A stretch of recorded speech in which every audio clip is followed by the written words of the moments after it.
All right, welcome everyone to yet another episode of the Boardwall Broadcasting Company. We are here for episode 19, which is going to be on weapons and some free topics based off of the adventure intro from pre to alpha, which was dropped by Caspian last night. Now, we had so much fun answering your community questions last time that we've decided that instead of our usual code phrase contest, we're actually going to do a question contest. So we will be picking, it's not going to be random number draw like last time, but we're going to pick our favorite question this week in order to hand out that EP or token prize. You must be present at the end of the stream when we announce you to get that award. So I am going to go ahead and post a link over in the Twitch chat for that. We'll be doing that in the second half of the stream. So please participate. Keep in mind that it does help if you specify a crew member that is here for me to answer the questions. It just helps me pick them out a little bit more easily. And please limit yourself to a maximum of, let's say, 3 questions. Try to make them interesting. I will ignore or delete ones that are completely boring or pointless, and favor ones that inspire good conversation or make fun of Noslam. I'm mostly kidding on that one. No, you're not. But either way, no, I'm really not. Please participate. So here is that link. Now, we are going to start off discussion tonight with a video which, okay, Dee, you're gonna have to say the title for me. I can't say it.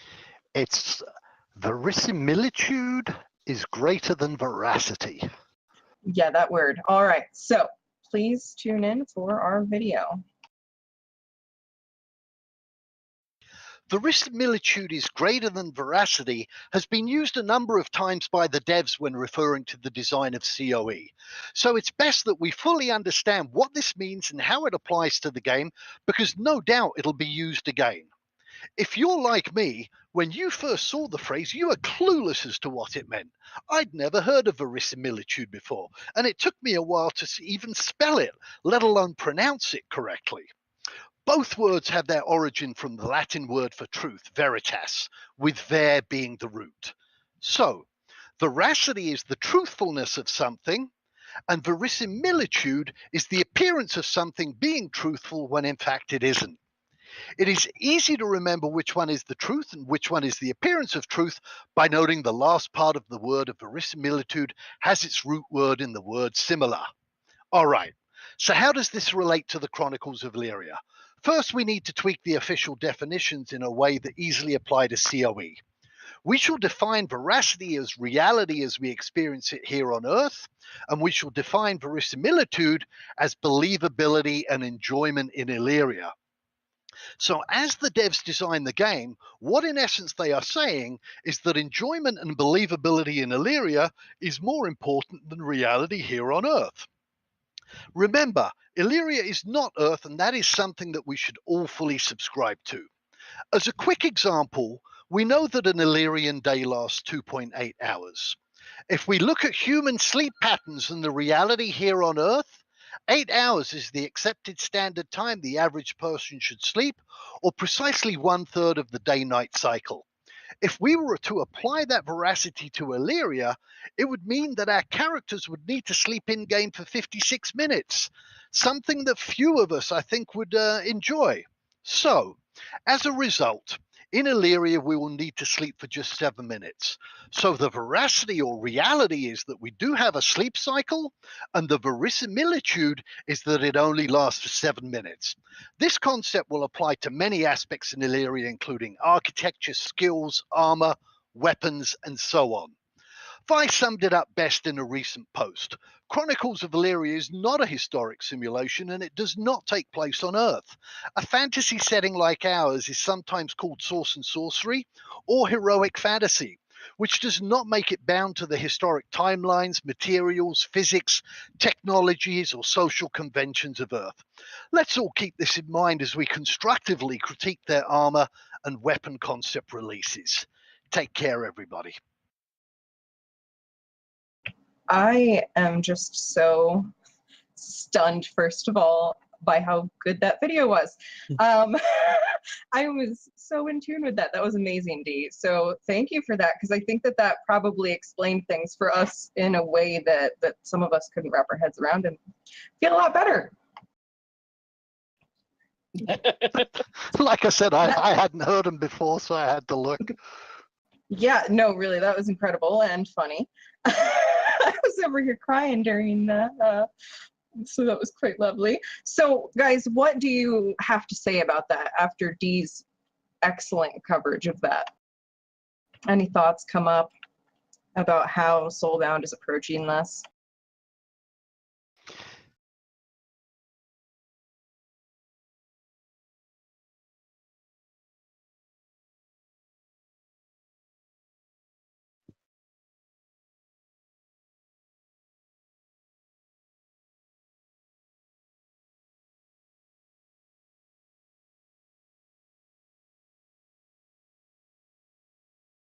Oh, Nas, are you muted? No. Yeah, I'm muted. I was talking and it was great, but I was muted. Yeah, can you maybe do that again? So I think that it perfectly describes what COE is wanting to deliver with their game, and it describes, for those people that have concerns about realism and how it relates to real world, and how some of those concerns that have come up recently, it just perfectly describes how they're approaching COE from a design aspect. So, and the community loves to hear Dee's voice, so I think it was great.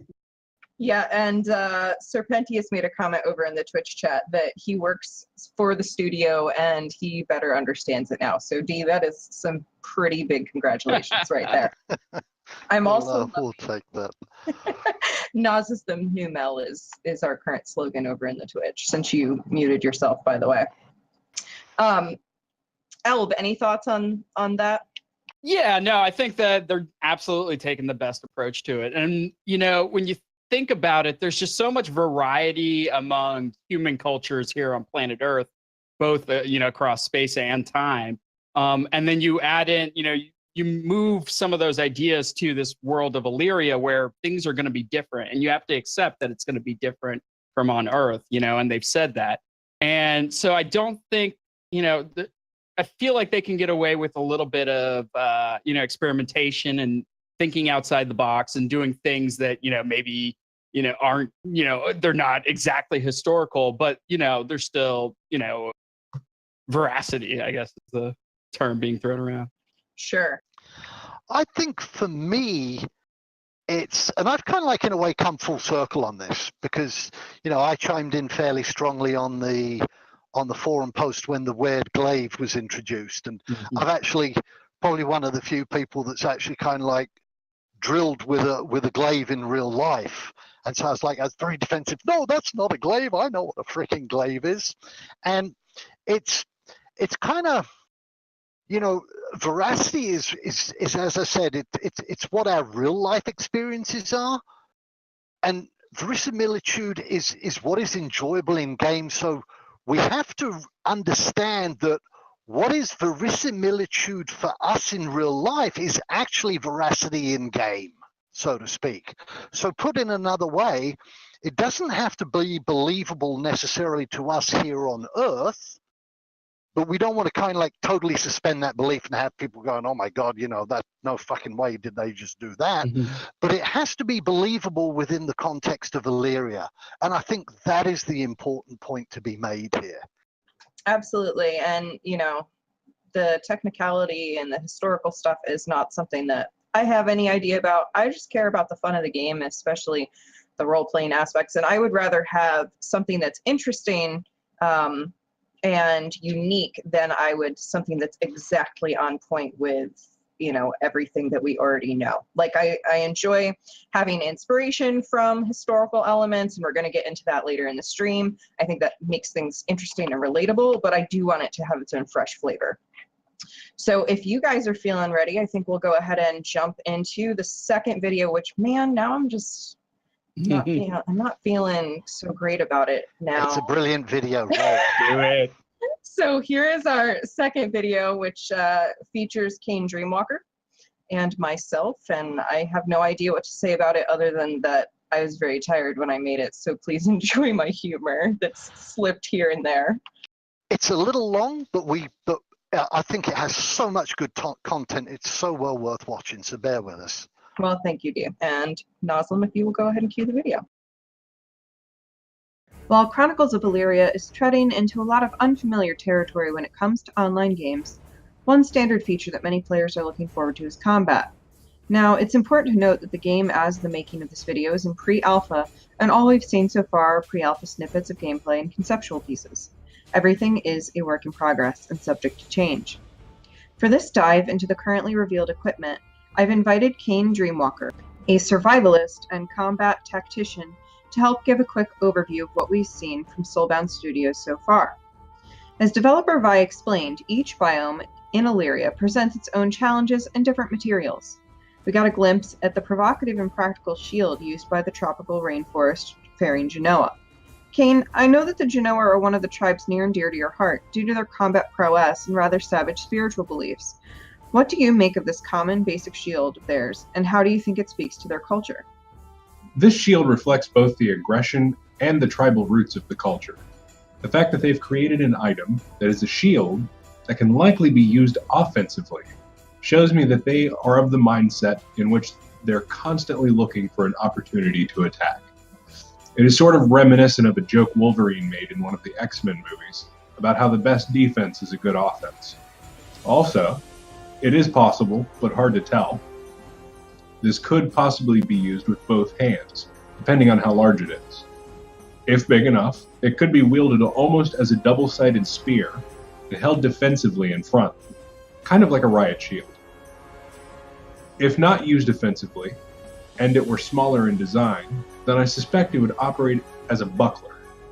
In this case, the sharp elements, which could be horns, sharpened bones, or some other spoil from a hunt, would be perfect for parrying attacks. Do you have any ideas for a weapon that might pair well with a shield like this if it wasn't used two-handed? A sword or spear both feel like the obvious answer.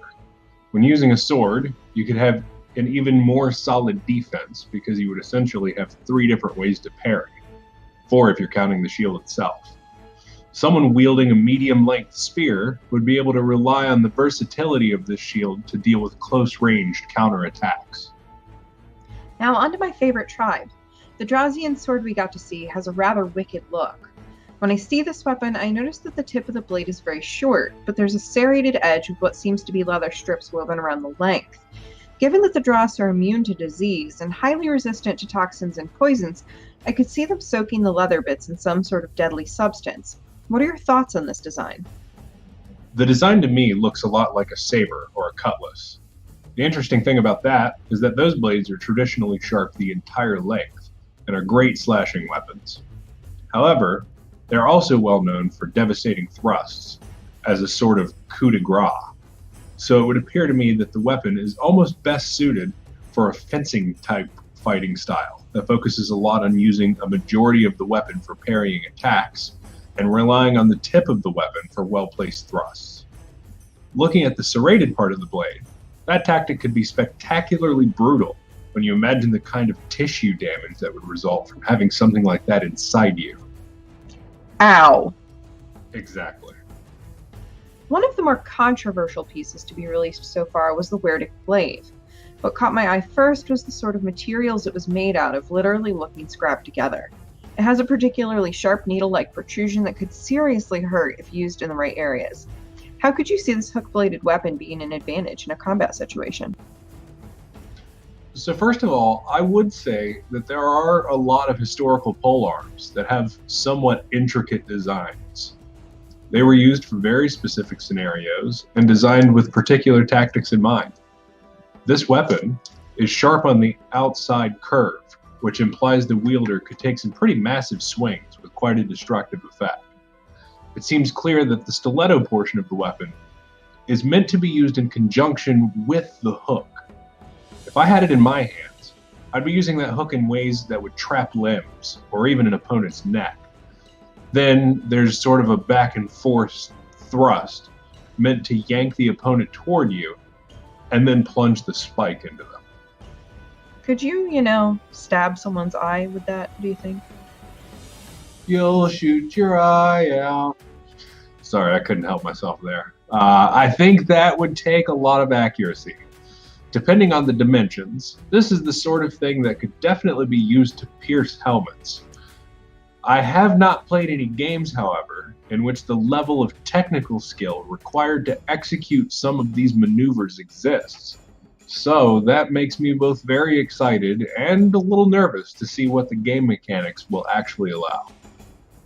We have an easier to relate to and understand piece of equipment in the Herothic shield, a beautifully crafted, not quite rectangular work of craftsmanship. How could you see the shape and relative size benefiting the Herothi? This is honestly a beautiful piece, and based on the dimensions and placement of the handle, it appears to me as if the Herothic shield is meant for a lot of body coverage.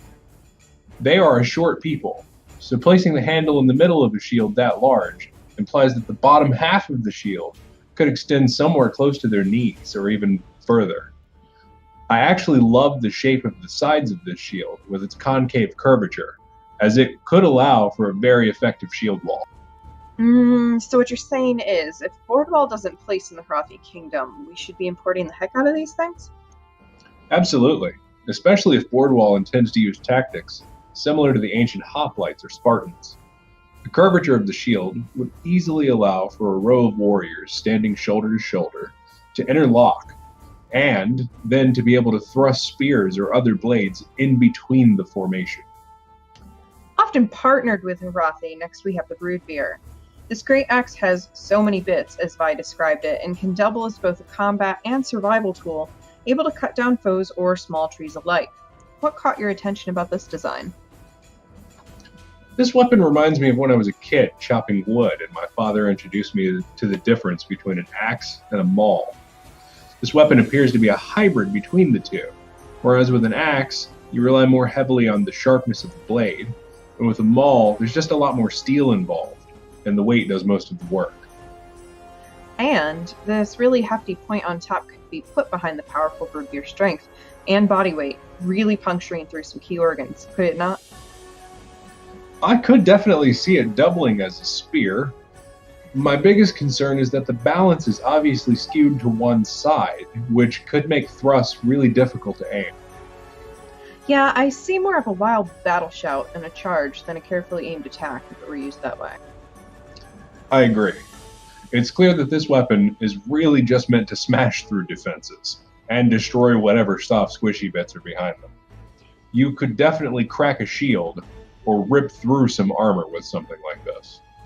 Now, our last reveal so far was the Kipik's Nito Shield Bracer Arm Guard thing. This is one of the coolest things I've seen, and I can't wait to see how this concept is going to come to life. How does this gauntlet embrace the Kipik's ingenuity and usual avoidance of killing living things? I think the most important thing to acknowledge here is that this is the first piece of equipment we've seen that is mechanical.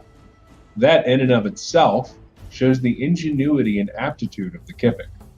Not only is it mechanical, but it's obviously fairly complicated, and reminds me of the hidden blade from Assassin's Creed. I really want nothing more than this thing to be sharpened, because to have it be a shield and also some sort of saw blade would be a lot of fun. Man, even the Kipik need to be little cold-blooded killers in your book, huh? I certainly know one Kipik that will be.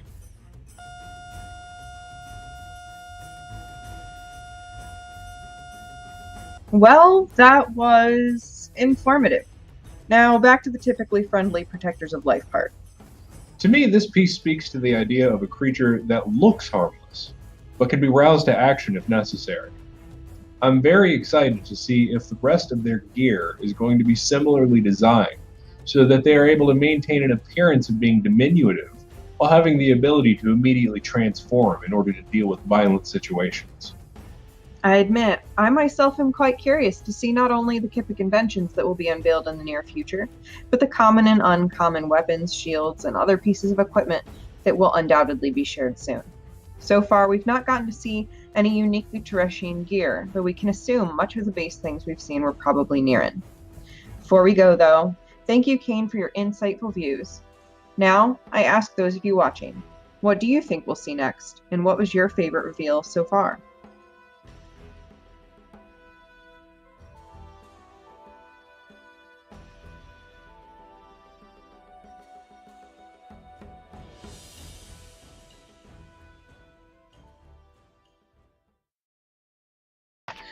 All right, so thank you guys for all of your LOLs in the chat. I told you I was in a mood. We're going to jump into a segment from Albereth here. Our guest, Albereth Cedergore, has a bachelor's in history with a focus on military history and a master's of social studies education. So he is actually going to focus a little bit more on the historical counterparts for these weapons, whereas Kane in my interview is focusing more on some general thoughts. So Albereth, take us away. All right, awesome. Thank you. So basically, the first thing we want, or I'd like to look at, is the Genoan shield. If I think we can get a picture of it up there. So yeah, so basically, you look at this thing, and I remember there was a few reactions on the forum that this is sort of ridiculous looking, and what are the horns for? However, I was able to find a real world weapon, and I noticed that you actually had a picture of it in the video. But it's called the Maduvu. Or you can call it a Maru or a Madu. And it's basically what it is. It's a buckler, a shield, basically a simple buckler. And attached to it are deer horns, actually. And basically the reason that this thing even exists at all is because of the Fakturs, which were a social caste. Basically, originally it started as a Muslim group, and then it became a Hindu group as well. But among that group, basically, they had taken vows of not carrying weapons. And so this was sort of a way to get around, sort of use a loophole. Oh, no, I'm not carrying a weapon. This is, a deer horn. And so using that, they could get around the loophole. And so they basically began to use it for military purposes. And, I don't want to say that this thing became widespread. However, it did gain some popularity in the Maratha Confederacy, the Maratha military of India. Additionally, another group were the yogis of the Bhil people. They live in South India, and they also use this type of weapon. And basically, the shield could block, it could parry, it could thrust, and additionally, aiming for the eyeballs or the windpipe was a very popular move. So basically, this thing could be nasty, and it was used in the left hand. Basically, it was used in the offhand with a weapon in the other hand. So despite originally it being supposedly non-military, obviously it was adopted by people who did not feel the need to only use that weapon. And basically, they used it in a crouch position in a defensive manner, and they could, turn it around to use the two horns either for defensive purposes to, parry a block, or parry an attack, or they could use it for thrusting. So, anyways, basically, and one thing I want to bring up about this is, so this is a pretty devastating weapon in a human being's hand. Think of it being wielded by Janua, a tribe that's been, basically their entire culture is based on the hunt and fighting and, this very strong warrior culture. I think it's going to be a very devastating weapon in their hand. So I'll open it up to anyone else who has thoughts about it. Yeah, I personally, one of the things that I'm really interested, honestly, about all of the weapons, but with this one in particular, will be to see what embellishments we can put on them. What sort of items will the Genoa be able to hunt? What types of antlers will there be? Or can they use, different materials to make the pointy bits? Just kind of what variety are we going to get? Because I think that there's a lot of potential for some really gorgeous weaponry that will come out of this. Yeah, absolutely. And I think they mentioned in a lot of the posts that all of these were sort of common items, and that the more expensive versions would be much more adorned. Well, Chronicles of Valyria is treading into gems and that sort of thing. Any other thoughts on this one before we move into the next? Sorry, I didn't mean to cut you off there. No, I thought it was kind of gimmicky at first. That was the first impression that I got, and then I started did some homework and I had a better understanding of the utility behind it.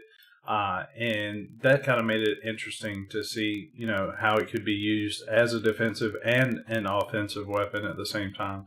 Yeah. So. Actually, that sort of brings me to Well, one Chronicles of thing I Valyria- forgot to mention. But basically, I'm not a huge fan of the idea of dual wielding. I don't think it works in the real world. I think it's, that I find kind of gimmicky, and I don't think, dual wielding was used very much in actual, warfare. However, basically, what this shield allows you to do is dual wield while having also having a shield. So basically, you can attack with your right hand, you can attack with your left, or you can block with your left. And I think that's a very powerful combination. Yeah, they're making fun of our production tonight because you guys have literally thrown so much stuff at me. I've got hundreds of buttons over here I'm clicking and I'm fat fingering some of them. But hey, it's all right. Just To bear be with us. perfectly fair to Noslam, I had a crazy day with Kane, and I literally slid this video into his lap at what was it, about 6, and then D shortly thereafter. So we have completely slammed Noslam today. He's doing a great job, so bear with us. All right, so do we want to move into the next one?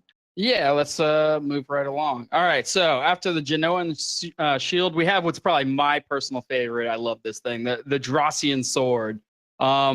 And I love how Kane sort of said in the video, it's a it's a saber, or it's a cutlass, or it's kind of and I would say maybe a backsword. There's a couple of different things you can compare this to. My favorite comparison actually does not come from history. It actually comes from sci-fi. I think it looks a lot like a Space Marine chainsaw.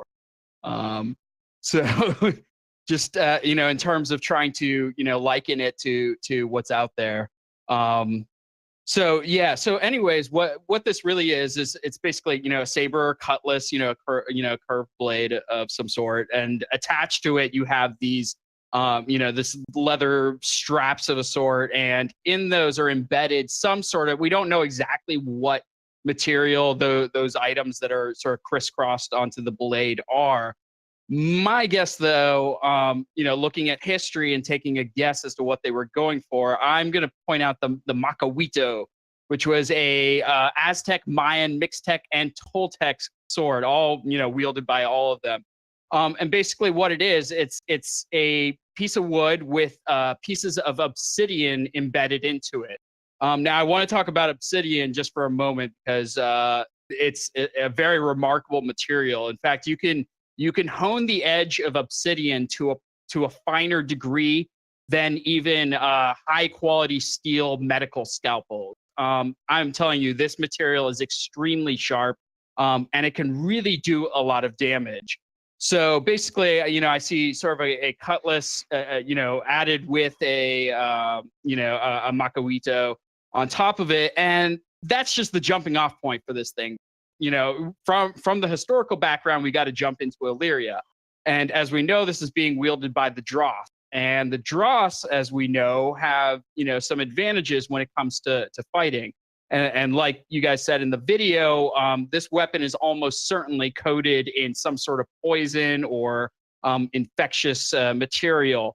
And so basically, and you got to remember that the Dross are immune to those sorts of things. So basically, if you're wielding this thing, you're most likely a Dross. And as a Dross, you are protected from all the poison and other stuff that you've smeared onto the blades of this weapon. So basically, if you accidentally cut yourself with it, not a big deal because it's poison. You're immune to that. However, if you give the enemy a paper cut with this thing, they might not live out the day. And so I think that's just such a powerful combination. I can't wait to see this thing in action. I completely agree with that. That's one of the points that I raised in the video was the poisons part, because that's something that I'm super fascinated about with the Dross.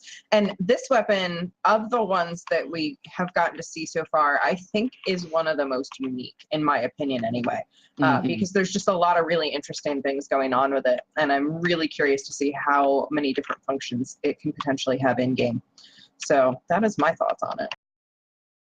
And if I can, actually, I pulled out 2 quotes related to the Dross that I thought applied to this weapon. So the first quote is, The Dross's immunity to disease affords them some advantage over what would otherwise be dangerous prey through use of cruel-looking weapons that can inflict grievous wounds.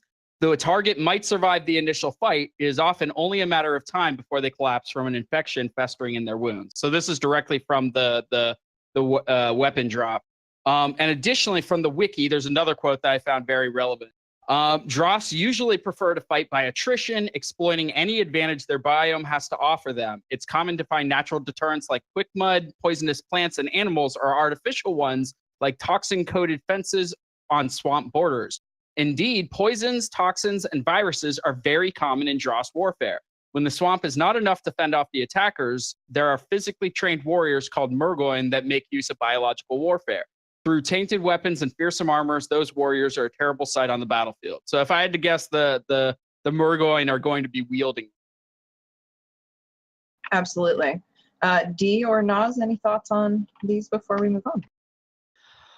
Yeah, I don't have any thoughts about any of the specific weapons, but Snipe Hunter is in the channel, and he might be able to comment on something that has me really excited about the weapons in general, period. And that is the fact that although, for example, I think he stated in one of the threads on the forums that, you know, we'll be able to modify weapons, but for example, if the length of that Dross sword is like, you know, 18 inches, the length of that sword will always be, of that blade will always be 18 inches. You can't make it 20 inches or 16 inches, etc. However, it's almost like a modular system. It'll have something like you'll have the blade and you'll have the tang. And think of the tang almost like a connecting piece, right? So in that picture, what you saw was that you've got the blade, and then you've kind of like got that cutlass handle at the bottom. But if, and I'm not saying it does, but I'm speculating here, if that tang would accommodate, for example, a long two-handed pole, like for a pole arm, you would actually be able to take that blade, the corresponding tang, and the 6-foot pole arm and make that into a pole weapon instead of a cutlass. And I think that would be absolutely brilliant. You know, going back to the shield that Elbert described a little bit earlier. If you kind of like had those tangs at the edges of the shield where those horns went in, you might be able to even put in those Dross blades kind of thing if they had a compatible kind of like a fitting, so to speak. I'm not saying that that they do, but it's this ability for us to be creative and kind of like work with this almost like Lego set kind of thing of components that we might even be able to, you know, make our own weapons, unique ones. That's what has me excited about this whole thing. I appreciate Elb's historical education and background and Dee's imagination at the same time. So I think the two I complement. I think the two complement one another. I think this is way cooler. So before we move into the next weapon, we are about halfway through our typical stream time. So I did want to go ahead and before we move into that, just give a moment to shout out to the people that have backed our Patreon. We started it just 2 weeks ago, but we've gotten 7 people already to back us, and we're actually about halfway to our initial monthly goal. So once we meet that goal, we are planning to make some specific stretch goals, and I would definitely say go check out our awesome rewards for backing at different levels, because one of them is cake bombs. I will literally bake you things and send them to you. So bear in mind, whatever name that you put is the name I'm going to shout out, unless I'm able to get in touch with you to figure out what you want me to say. So we have Adam Venner, aka Serpentius, was our first backer. Thank you so much, Serpentius. And also many thanks to Alexander, Lioncross, Tove, Gohab, and I'm not sure who this is, but Louis Emma. If you are interested in backing our Patreon, it's simple. You just go to patreon.com/boardwall, and I will be providing a link on the side as well. So thank you to everybody who is supporting us. It means so much to us. And moving on. I believe that Borne might be that gentleman, because he, I know that Borne did back us. And nice to see you in the chat there, Caspian. Yeah, he said you're ready, Dee. You're ready. The Syrian plague, nice. Excellent. Back to you, Elb. All right. So next up, we're going to be looking at the Weird Glaive. And pardon the pun, but I think what the community could agree on with this weapon was that it was very weird. Haha. But yeah, so basically what you have here is I'm reluctant to think of this thing as a glaive. I don't know, Nazlim, if you could throw up some pictures of, historical glaives. The first image is more Chinese glaives. The second image is more European. The second two are more European looking. But basically, what a glaive is, it's pretty straightforward. It's a blade on the end of a pole, and it's a type of pole arm. So when looking at this glaive, it seems like the blade is a little long and the handle's a little short to sort of refer to it as a glaive. However, this is the one I think more than any other, well, perhaps maybe the Broodveer axe, but more than very likely that basically this weapon sort of delves more into fantasy, I think, than actual history. I think maybe if it was called a weird axe instead of a glaive, maybe it might make a little bit more sense in that just the naming. But basically, I think Kane hit on some of the major points of this. You could probably, possibly hook people with the curved part of the blade.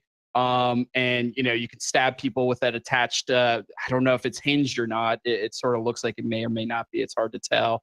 But anyway, some of my thoughts about the reasons for the construction is basically, I like to think of it as a weird secret. It's basically one of their many secrets is the purpose and construction of this blade. However, basically, it could be that the blade is ultra light, which would explain why it's able to be a bit longer than you'd expect. That would allow for it to be have a shorter pole attached to it. And it might have a very specific purpose. There might be a very specific type of animal or opponent that you use this to fight with, and that might help make sense of it, I think. Yeah, and Snipe just said something.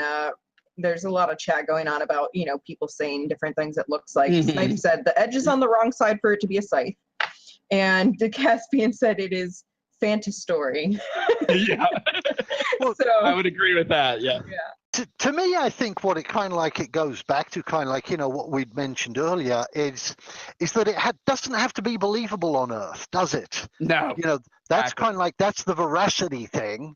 It has to fall into the verisimilitude part. It just has to be believable in Illyria, and in Illyria, I think that it's I don't want to say get away with it. I think it becomes a viable thing and a viable weapon in Valyria based upon that, And Absolutely. and weird culture has clearly impacted this weapon. Cultures always impact the things that they create, and I just don't think this is any different. Yeah, and as far you kind of hit on it a little bit with the different animals, but they may have a slightly different fighting style. Different skills that they've honed over the years, and different ways of using this weapon than we would historically think of. So we have to wait until we get in the game to see exactly how awesome it's going to be. But Yeah. it looks cool. So for sure. So moving on into the next one, El. All right. So after that, I actually don't have any pictures of this one, but the next one we're going to talk about is the Broodveer axe. And I think this, maybe among any of the weapons, this one got the most flack. And I think, again, it was probably part of it, I think, is the naming. It was referred to as a great axe, but I sort of see it as being more of a halberd. On one side, you have an axe piece. On the other side, you have a blunt smashing hammer. And then at the top, you have a spike. Some of the things I've been reading up on the forums a lot about what people are thinking of these. Some of the big things that they're concerned about is just how chunky that bit of metal at the top is. And the blade of the axe. I feel like the image kind of doesn't fully portray necessarily what the actual blade looks like. It kind of, it's hard to tell what's sharp and what's blunt on the weapon. However, I think there was also some questions about the pole arm itself, the actual handle, and how it sort of curves at the end. And a lot of people thought that this just wasn't a good design for an axe, but I feel like that it would have been fine if they had sort of built it as a halberd. So anyways, I think one of the key things you got to remember about the Broodveer axe is that it's being wielded by a Broodveer. So, it looks too big, it looks too chunky. Well, it's not meant for human beings. It's meant for massive Broodveer who probably, pick this thing up like it's a stick. And so I think it's hard to, again, it's hard to sort of, take our real world beliefs about, what it should look like or how it should operate, without us actually being Broodveer and knowing, what it is we'd actually want. Because I think you can't argue that this thing wouldn't cause some damage if you handed it over to a Broodveer. You just can't argue that. You could argue that there would be better ways that it could be designed, and I kind of argue that's part of the game and what you get to do in it. But that's sort of the reactions I've been hearing about it. Sure. I liked Kane's approach in that he thought of it more as kind of like a maul with a sharp edge on it, more so Right. than an axe. But if you call something, somebody somewhere is going to get hung up on it and have an Yep. issue with it. But it is what it is. It's a badass weapon, and it's probably it will kill. So Yes, exactly. I'm over here giggling because Elb said something about, we have to remember that this is a weapon that can only be wielded by Broodveer and they're not human and blah, blah. And I literally, when Soulbound initially released that render of the Broodveer male, like just in his skivvies, I literally looked across the room at Kane and I was like, Soulbound Studios has a spy cam in our house and they modeled this guy after you. I am freaking out right now. Like same hands, same feet, same beard. It was really freaky. So anyway, and body hair patterns. I know that it's TMI, but I can't unsee it, so you can't unsee it now either.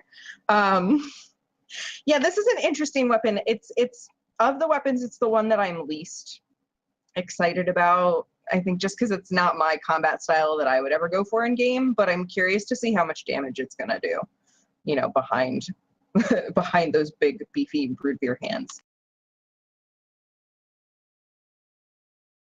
All right, so moving along to the next one. The next one I believe is the Harathi Shield. So yeah, again, I think Kane actually hit on a lot of the aspects about it. Basically, it's a shield, and one of the other things about this one, again, it's just so hard to tell things like the scale of it. How big is this thing compared to an actual Harathi? Is it very large and sort of can cover up their body, or is it or a good chunk of their body at least, or is it a more of a buckler, or just, a heater shield of type?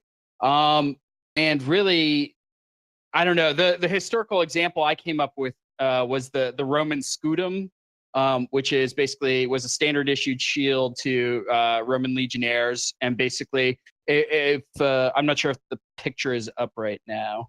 Nas, yeah, do you have? Yeah, it is up. Okay. It's been up for a long time, so Yeah. I hope Indeed. people's not confused. So, anyways, one thing you'll notice about the Roman version is that the handle is placed horizontally, whereas the one that they've created has a vertical handle. If you look on the sides of it, as people on the forums pointed out, there's actually 4 holes, 2 on each side, which show where maybe a strap could be added or something else. But basically, it looks like something can be plugged into those places to help aid with carrying this thing. And I think the design is fairly obvious. It's meant for short Harathi. Basically, it's meant for people who are either fighting in mountain tunnels or, generally speaking, aren't wandering too far from the safety of those mountain tunnels.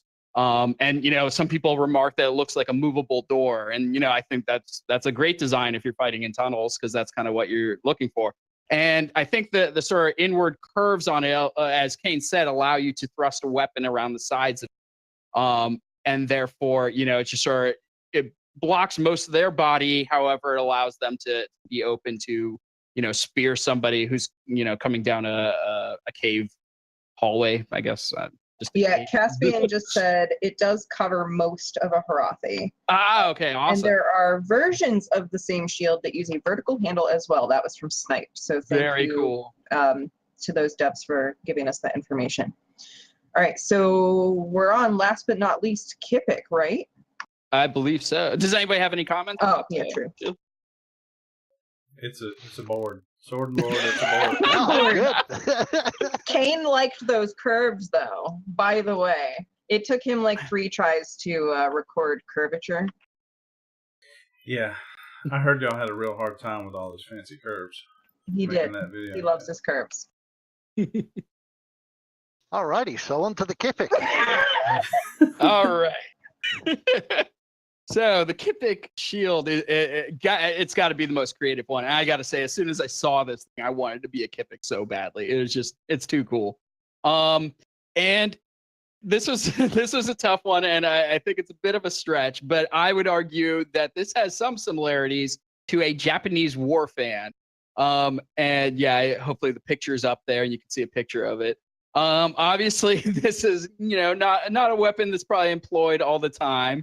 But basically, it did have some usage. There are historical anecdotes about basically the fan being used at various times. There's one where they talk about how someone snuck up on a general while they were in their tent, and basically the general was able to fend off the attacks using one of these fans. So it does have, even as silly or as, flimsy as you might think it is, it could possibly work. And I think, the Kipik shield itself is different from a fan. I say, I compare it to a fan simply because it could be folded up into a compact area on your wrist, or, if need be, you could spread it out and open it up just like the shield sort of whips around. So that's sort of why I thought it had a similarity to that.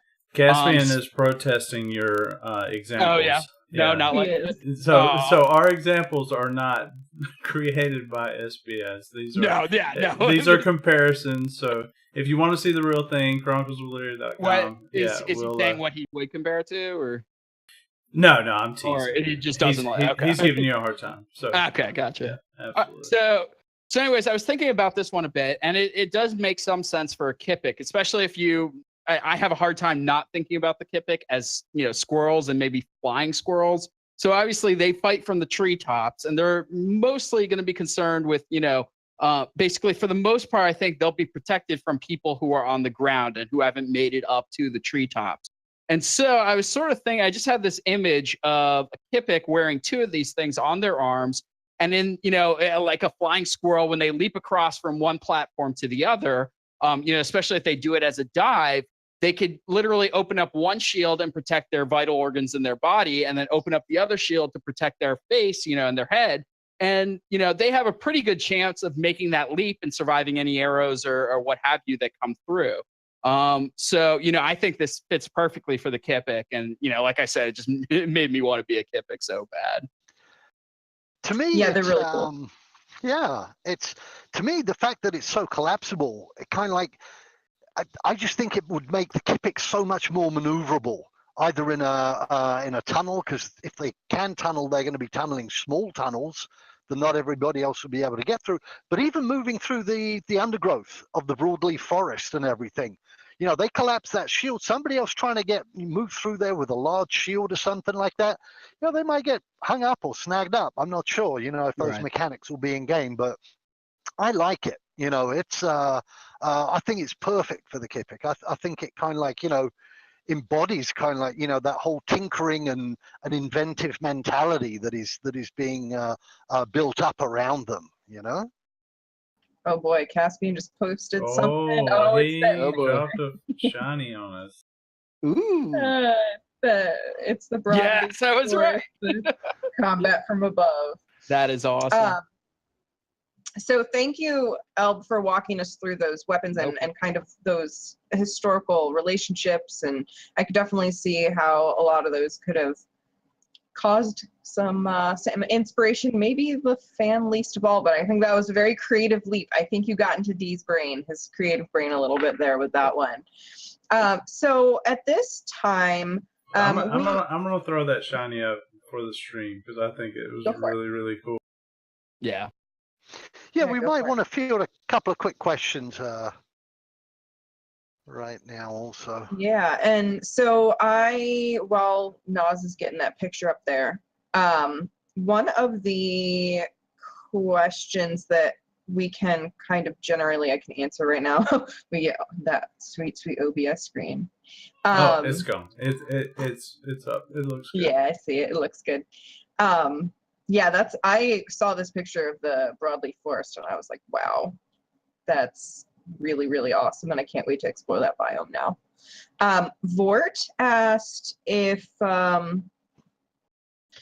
Boardwall was planning to have a dedicated Boardwall forum or subreddit. So I did want to mention that because this was a question that came in. So one of the things that we are working on is our website. And I know that we are planning to have a pretty dedicated forum there that is a Boardwall forum. That is one of the things that the Patreon is also going to help us get really nice and shiny. So that is a work in progress. Dee, I don't know if you want to say anything about the forum and the website. Yeah, I think just very briefly is that we're having somebody do a lot of custom coding on the back end. We're not just using, WordPress and everything like that, but we're using some really, really nice modules. There'll be some amazing databases on there. Again, bear in mind that, if a kingdom has 16,000 members, trying to find where you fit is going to be murder kind of, thing. So we're going to have a database and a search feature that if you're a blacksmith and you're looking at joining Boardwall and you don't have a community that you want to join, you'll be able to basically kind of like just click on a couple of options and it will say that, that you are a blacksmith and that you are looking to join somebody, and people that are looking for blacksmiths, they can do a search and it'll match you up. It's almost like a matchmaking for skills and professions. That's really, really awesome. I didn't even know that we were working on something that specific, but that sounds like a really incredible feature. A lot of stuff going on in the background in Boardwall. Yeah, that I Yes. can attest to for sure. Lots of projects and creative stuff going on. So a fun question while I'm getting us all thinking seriously again. Hey, Noslam, what type of skincare products do you use to get that nice gleam? And are you a fan of Krillin from Dragon Ball Z? Mr. Clean. I take regular showers every Saturday. Okay, I don't know about any Whether fancy... he needs it or not. Yeah, whether I need it or not. I don't know about these fancy products y'all are talking about, but yeah, I have very nice oily skin, so I like the dark, but I'll get some clean going for you there. How's that? No. Wow, I have no words. That was a fun question. Thanks for that. Who was that again? I'll hunt him down. Yeah, That one was from Lion Cross, who is a member of your own county. Congratulations. Yeah, that seems appropriate. Okay, so I have a question I want to, because the topic of this stream was a lot on weapons. I really liked this question, which was, let me find it again. It is about, okay, this one is from Borne, who I mispronounced his real name apparently, and I'm sorry, Borne. I probably say Borne wrong too.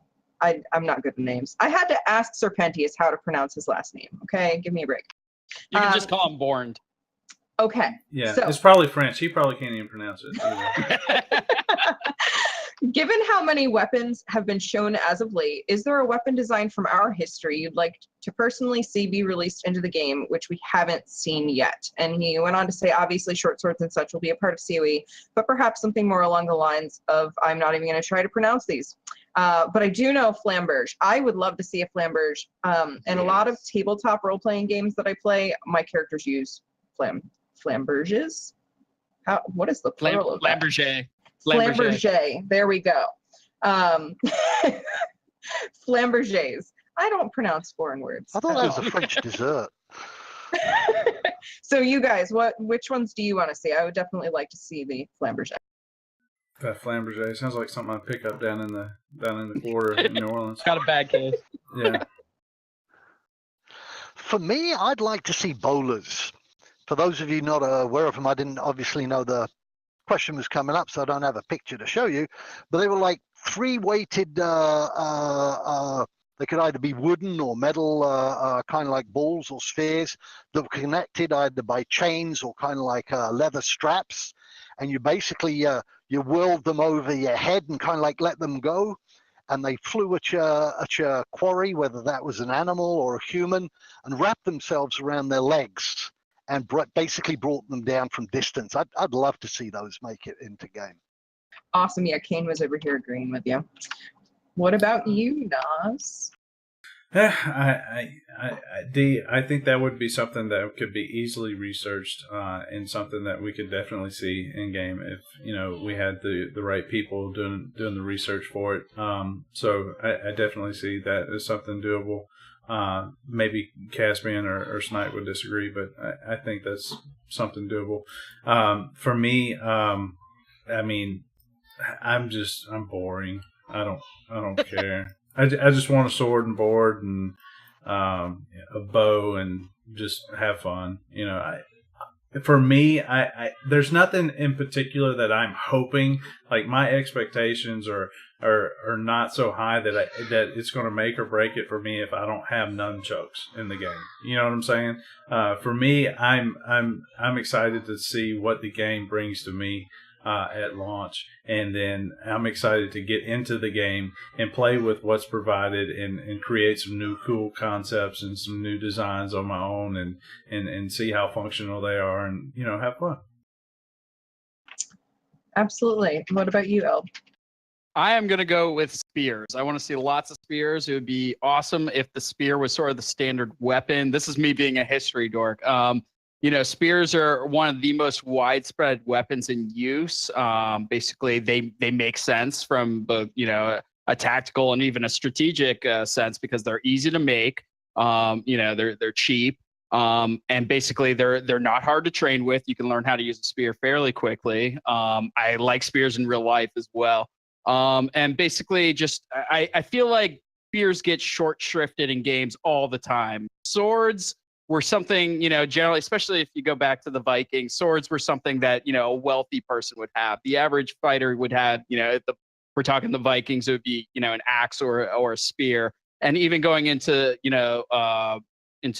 later into the Middle Ages, spears are still very prevalent. And, they never fully disappear. Kind of, when you think about it, halberds, glaives, all those polearm type of weapons are just evolutions of the spear. So I want to see spears get some love personally. Yeah, and I've heard a lot of people personally that I talk to that are interested in combat aspects of the game say they want things like javelins and spears. So I know that is a popular choice of weapon. So we got a total of 17 questions tonight. There is no way we're going to answer them because it is 9 o'clock. But I'm going to go ahead and start trying to pick a favorite over here. Speed round.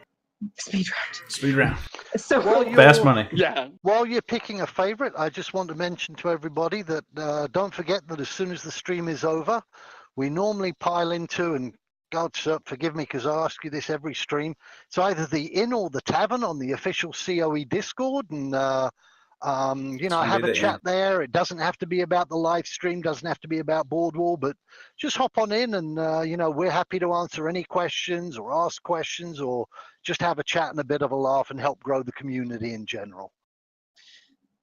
Yeah, absolutely. I unfortunately need to go crash because I have training in the morning, but definitely hop on over there. So I'm going to go ahead and ask the winning question. I thought that this was a really interesting question given Dee's video, and I am not going to say this word right again. I had to get Dee to say it earlier, but this is from Sabacat. Is there a willingness to suspend verisimilitude if it means getting an astounding or truly unique piece of equipment, or will it break the immersiveness of the game? So I will go ahead and start. I am totally willing to suspend disbelief for a fantasy setting. I was talking about that earlier. I want things that are creative and interesting, and if they can be worked into the lore, I will buy it as long as it has a lore excuse. So that is my answer to that. I agree with Sir. That question was like way too intelligent for me to comprehend. Yeah, that was a good question. And so for me, if it looks cool and it functions and it feels good, let's go. Let's play. I think I'm of the same agreement there.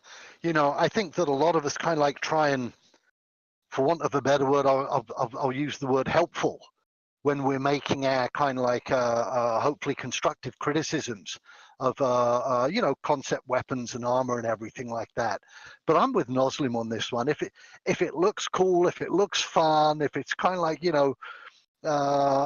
good looking, go with it. This is Illyria. This isn't Earth that we're looking at, and I think that it's good to offer constructive critique, but at the same time, we are not. It's not an Dark Ages or Bronze Age or medieval simulation. It's Illyria, and let's let it be developed as Illyria. Absolutely. Al, what do you think? Yeah, I mean, I had a hard time because going into it, I wanted a true medieval world simulator. I think what I got recruited to sort of build is Game of Thrones style game.